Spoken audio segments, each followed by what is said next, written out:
자, 오늘도 하나님 말씀 우리가 같이 상고하고 또 그 가운데서 기도의 제목을 우리가 찾도록 하겠습니다. 야고보서 1장 1절부터 8절. 주 예수 그리스도의 종 야고보는 흩어져 있는 12지파에게 문안하노라. 너희가 여러 가지 시험을 당하거든 온전히 기쁘게 여기라. 이는 너희 믿음의 시련이 인내를 만들어내는 줄 너희가 알미라. 인내를 온전히 이루라. 이는 너희로 온전하고 구비하여 조금도 부족함이 없게 하려 함이라. 너희 중에 누구든지 지혜가 부족하거든 모든 사람에게 후히 주시고 꾸짖지 아니하시는 하나님께 구하라. 그리하면 주시리라. 오직 믿음으로 구하고 조금도 의심하지 말라.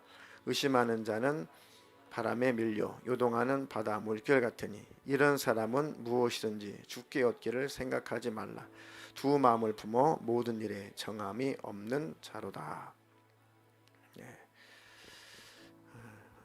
오늘부터 수요일마다 신약 성경을 중심으로 한 권씩 그 말씀을 가지고 그 뜻을 우리가 또 이해를 하고 그 말씀 속에서 기도의 제목을 찾고 그렇게 해서 수요일마다 하나의 강의 설교까지는 아닌데 한 권 한 권을 그 뜻을 살펴보고 그 뜻 가운데서 그 말씀 가운데서 성령님이 감동하신 대로 깨닫게 하신 대로 기도의 제목을 찾아서 부르짖어서 기도하는 시간을 가지려고 합니다.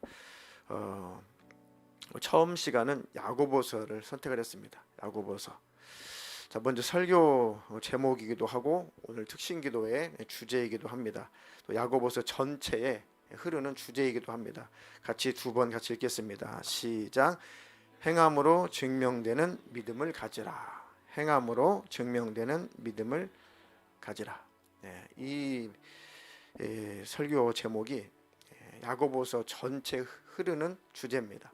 예수님과 친밀함을 잘 유지하고 또 예수님과 더 친밀하기를 원한다면 하나님의 말씀에 순종한 만큼 예수님과 더 친밀해질 수 있고 순종한 만큼 예수님과 친밀함을 유지할 수 있습니다. 그러니까 우리가 말로만 예수님 동행하게 해주세요, 예수님과 친밀하고 싶어요 하면서 순종함이 없다면 그 말씀에 대한 행함이 없다면 그 무용지물인 거예요.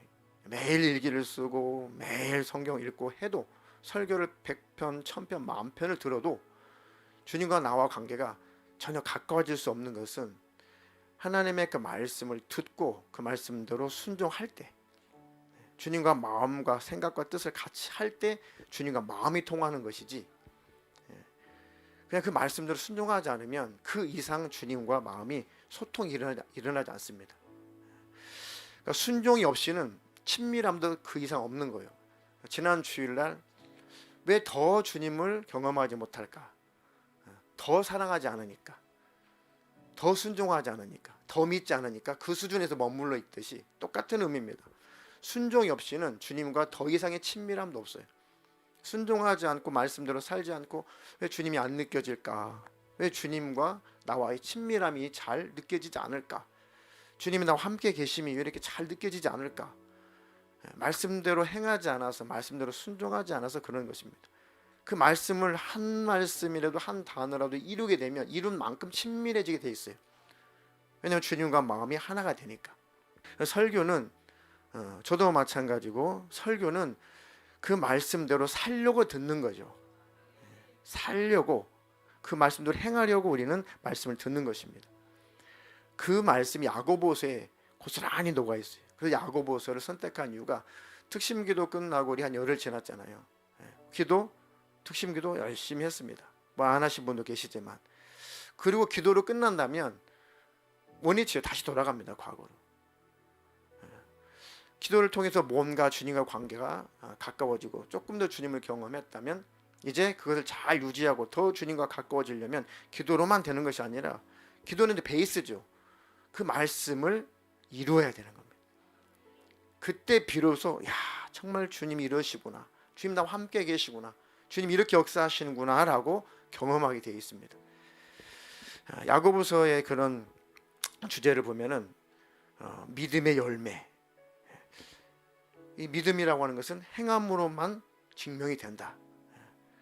그 종교 개혁자였던 이 루터 같은 사람들은 야고보 자체를 성경으로 취급을 안 했어요. 왜냐하면 야고보서를 오해를 했거든요. 그러니까 믿음으로, 의인은 믿음으로 산다. 의인은 믿음으로 산다. 믿음으로 천국 간다. 워낙 이 중세 로마 카톨릭이 너무 실망을 해가지고 그냥 믿음 강조하다 보니까 루터 같은 사람은 야고보서는 지푸라기 성경이다. 이거 지푸라기 복음이다. 성경은 성경인데 이건 지푸라기 같은 거다. 껍데기 같은 거다. 워낙 야고보서 행함을 많이 강조했거든요. 그게 그냥 루터의 한계죠. 루터의 한계입니다. 야고보서는 뭘 행함으로 구원받는다는 것이 아니라 정말 구원을 받은 자라면, 은혜를 받은 자라면, 사랑을, 하나님의 사랑을 경험한 자라면 반드시 열매로 행함이 나타나게 되어 있다. 그것을 강조하는 겁니다. 똑같은 거예요. 구원받은 자는 열매가 나타날 수밖에 없다. 근데 열매도 없는데 자꾸 믿음이 있다고 하니까, 그러면 믿음은 좀 내놔봐. 자꾸 믿음이 있다고 하는데 네 믿음이 어디 있냐. 나는 말로, 입으로 나는 믿음이 있어 하지 않지만 내 삶의 열매가 나타난 것을 보니 하나님께서 나에게 믿음이 있다는 것을 인정해 주실 것이다. 너는 자꾸 행함은 없는데 말로만 믿음이 있어 주님을 사랑해, 주님 사랑해 하는데 왜 너에게는 열매가 하나도 없냐. 그럼 너의 하나님을 향한 사랑, 하나님을 향한 그 믿음은 뭘로 증명이 되냐. 그것을 꼬집은 겁니다. 그래서 우리가 야고보서를 선택한 것은 저나 우리 교회 너무 하나님께 주신 적합한 말씀이에요. 야고보서는 총 108구절로 되어 있습니다. 근데 장장 54구절이 믿는 자여 이렇게 해야 된다. 믿는 자여 이렇게 해야 된다. 믿는 자여 이렇게 해야 된다가 반절 이상이 명령형으로 되어 있어요. 그러니까 기도하기가 너무 좋아요. 이렇게 하라. 이렇게 하라 됐으니까 주님 그렇게 하게 해주세요. 그렇게 하게 해주세요. 그렇게 그 말씀 붙잡고 기도하게 되면 기도가 뜨거워질 것입니다. 오늘은 1절부터 8절까지 살펴보고 기도의 제목을 요약을 하도록 하겠습니다.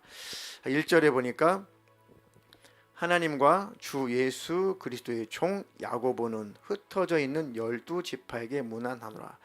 이 야고보서를 기록한 이 야고보서를 기록한 이 야고보는 학자들의 의견이 분분한데 그런 건 별로 몰라도 상관없습니다. 전혀 내용만 알면 되지 상관없는데, 상식적으로 이 야고보서의 저자는 거의 대부분 학자가 동의하기를 예수님의 동생이에요. 야고보가 작은 야고보, 세베대의 두 아들 야고보도 있고, 그다음에 작은 야고보도 있고, 야고보가 신약에 한 4명 정도 나오는데, 지금 야고보서를 기록한 이 야고보는 예수님의 친동생입니다. 그러니까 예수님 다음으로 태어난, 마리아에게서 태어난 육의 육신의 남동생이죠. 근데 예수님이 부활하시기 전까지 이 야고보는 예수님을 믿질 않았어요. 형이니까. 아니 어릴 때 집에서 같이 자랐거든요. 근데 어느 날 형이 미쳐가지고 돌아다니면 자기 하나님의 아들이래. 성경에 나오죠. 그러니까 막 예수님의 동생들하고 야고보 그 동생들하고, 심지어는 예수님의 육의 부모 요셉의 단어는 안 나오죠. 어머니 마리아까지 예수님 막 말씀 전하고 계시는데 막 쫓아가가지고 예수야 왜 그러니, 빨리 집에 돌아가자, 왜 그러니 하면서 믿질 않았거든요. 육으로 보니까, 성경을 모르니까 안 믿었어요. 근데 고린도전서에 보니까 이 야고보가 예수님의 부활하신 장면을 봅니다. 그리고 그래서 충격을 받는 거예요. 아니 집에서 같이 살았던 예수 형이 정말 성령으로 잉태된 구약에 예언되었던 그 메시아구나. 유대인들이니까, 히브리인들이니까 성경 구약은 웬만큼 알거든요. 깜짝 놀라죠. 한 집에서 같이 살았던 형이 하나님의 아들이라니, 메시아라니, 나의 구세주라니, 부활하신 장면을 보고 나서 충격을 받고 완전히 회심을 해요. 완전히 바뀝니다, 야고보가. 그리고 순교하기까지 예수를 전해요. 유난히 야고보가 정말 나는 믿음을 가졌다, 믿음을 가졌기 때문에 나는 이렇게 산다 라고 자신 있게 기록한 게 야고보서입니다. 그 야고보가 하나님과 주 예수 그리스도의 종이라고 자기를 바울처럼 그렇게 표현을 하죠. 그 은혜를, 십자가의 그 은혜를 경험하고 나서 이제는 이 야고보는 영적으로 자유자인데, 나는 바울처럼 일부러 나는 그 은혜 받은 자로, 하나님의 사랑을 받은 자로 나는 자원하여 주님의 종이 되기로 작정했다. 나는 주님의 종으로 사는 것이 나의 자유고 나의 행복이다. 그 자기를 하나님과 주 예수 그리스도의 종 야고보라고 이렇게 고백하고 있는 겁니다. 나는 그의 사랑을 받았기 때문에 나는 자원하여 그리스도의, 예수님의 종으로 살고 싶다. 내 마음대로 살 수 있지만 나는 내 마음대로 살지 않고 주님의 명령대로 나는 살고 싶은, 자원하여 나는 종이 되었다, 그 얘기입니다. 굉장한 믿음이죠. 2절부터 4절 보면, 내 형제들아 너희가 여러 가지 시험을 당하거든 온전히 기쁘게 여기라. 이는 너희 믿음의 시련이 인내를 만들어내는 줄 너희가 알미라. 인내를 온전히 이루라. 이는 너희로 온전하고 구비하여 조금도 부족함이 없게 하려 함이라. 인내를 온전히 이루라. 시험이 닥쳐올 때 기쁘게 여겨라. 이 시험거리가 나에게 온전한 믿음을 만들어내는 좋은 기회다. 그 믿음의 시련, 내 믿음을 연단하는 그 시험이 찾아올 때 잘 인내를 배워라. 그 인내를 온전히 이루라. 온전히 인내하는 사람이 되어라. 그렇죠. 그렇게 되면 너희는 영적으로, 신앙적으로 잘 갖추어진 조금도 부족함이 없는 자가 될 것이다. 어떤 상황, 어떤 형편 속에서도 흔들리지 않는, 조금도 주님 앞에서 그 믿음이 흔들리지 않는 부족함이 없는 자가 된다. 시험거리가 찾아왔을 때 이리 넘어지고 저리 넘어지고 하지 말고, 이번 시험거리가 내 믿음을 연단하는 좋은 기회다. 인내를 배울 수 있는 좋은 기회다. 라고 영적인 그 복이 있음을 믿고 기쁘게 여겨라. 하나님, 시험거리가 찾아왔을 때 좌절하고 낙심하지 않게 해주시고 기뻐할 수 있는 믿음을 주세요. 자, 그리고 세 번째 5절, 너희 중에 누구든지 지혜가 부족하거든 모든 사람에게 후히 주시고 꾸짖지 아니하시는 하나님께 구하라. 그리하면 주시리라. 하나님의 지혜, 누구든지 지혜가 부족하거든. 참 우리는 지혜롭지 못해서 일을 많이 그르치거든요. 그러니까 하나님의 지혜로 살면, 하나님의 지혜로 행동하면, 하나님의 지혜로 말을 하면 참 문제가 발생하지 않을 텐데, 그냥 조급하니까, 급하니까 내 방식대로, 내 방법대로 하다 보니까 문제가 생기는 거잖아요. 지혜가 없어서 그렇다. 그러니 하나님께 지혜를 구하라. 하나님, 저는 지혜가 없어요. 지혜가 없어요. 제 말은 맞는데, 제 행동은 맞는데 지혜롭지 못한 행동이네요. 내 말의 내용은 맞는데 지혜롭지 못한 말이네요. 이런 거죠. 그러니까 하나님, 내게 지혜를 주세요. 내게 지혜를 주세요. 그런데 그 지혜 은사가, 그 지혜가 오려면은 어떻게 해야 되는가? 6절부터 8절 보니까, 오직 믿음으로 구하고 조금도 의심하지 말라. 의심하는 자는 마치 바람에 밀려 요동하는 바다 물결 같으니 이런 사람은 무엇이든지 죽게 얻기를 생각하지 말라. 두 마음을 품어 모든 일에 정함이 없는 자로다. 아침에 이 말씀을 가만히 묵상하면서 이게 무슨 상관관계가 있을까? 하나님의 지혜, 하나님의 지혜, 의심하지 마라.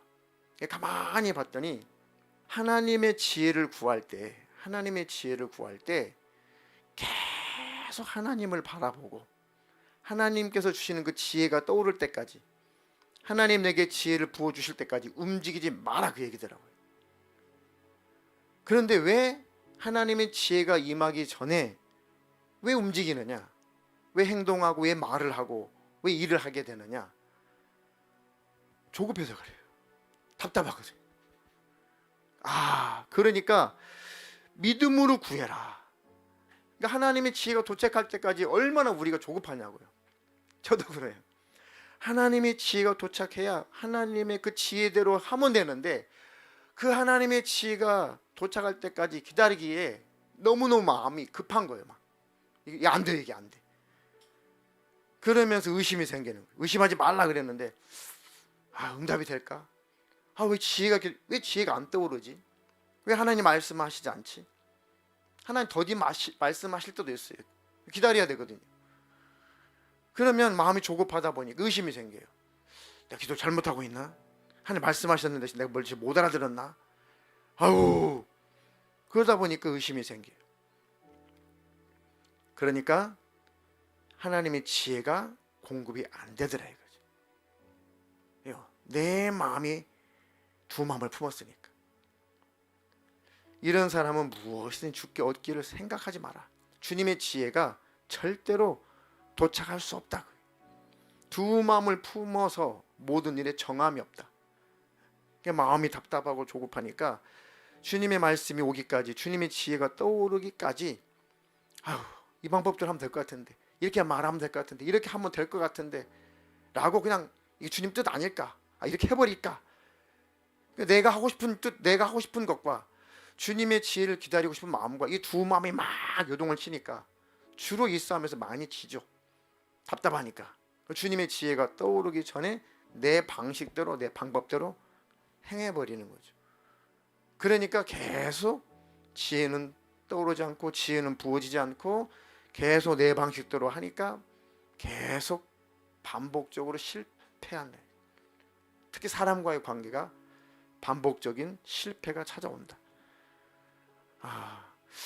참 이 하나님의 지혜가 부어질 때까지 기다린다는 것도 믿음이구나.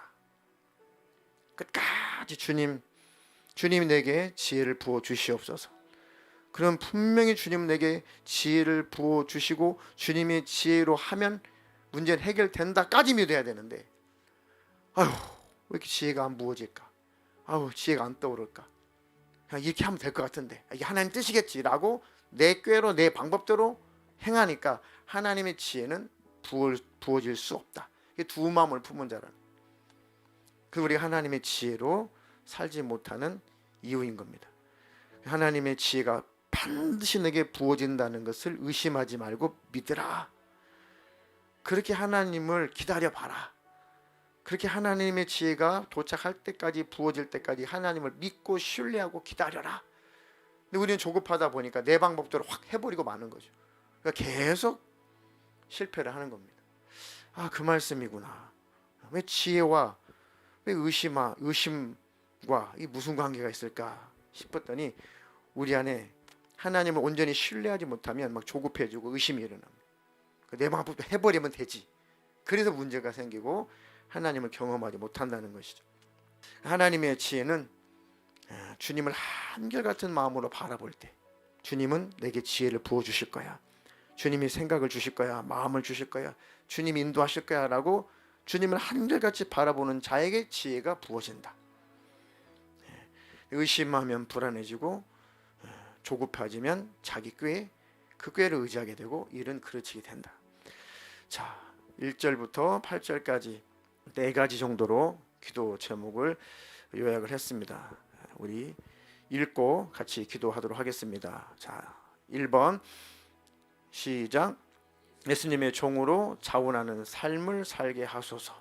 2번 인내를 온전히 이루게 하소서. 3번 하나님의 지혜를 주소서. 4번 믿음으로 구하고 조금도 의심하지 않게 하소서. 우리는 이렇게 사는 것 같은데 잘 살지 않으니까 주님과 친밀하고 싶은데 더 이상 친밀해지지 않는 거죠. 우리가 속지 말아야 될 것은 말씀대로 산만큼만 친밀해진다 이제. 예수님 믿어요. 천국도 믿어요. 지옥도 믿어요. 지금 다시 오실 것도 믿어요. 지금 내 안에 계신 것도 믿어요. 근데 믿어지기는 믿어지는데 그 예수님의 실상 나와 함께 하심이 경험이 되고 그 실제가 되고 그것이 증거로 나타나는 것은 순종이다. 순종할 때만 맛볼 수 있는 은혜다. 아멘.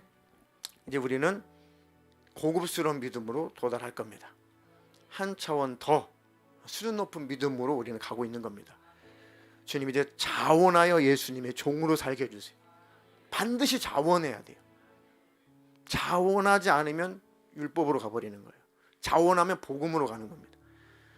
나는 자원한 예수님의 종으로 살게 해주십시오. 아멘. 인내를 온전히 이루게 해주십시오. 하나님의 지혜를 부어주십시오. 그리고 그 지혜가 임한다는 것을 믿음으로 구하고 조금도 의심하지 않게 해주십시오. 두 손 높여 드시고 간절한 마음으로 주여 삼창하고 기도하겠습니다.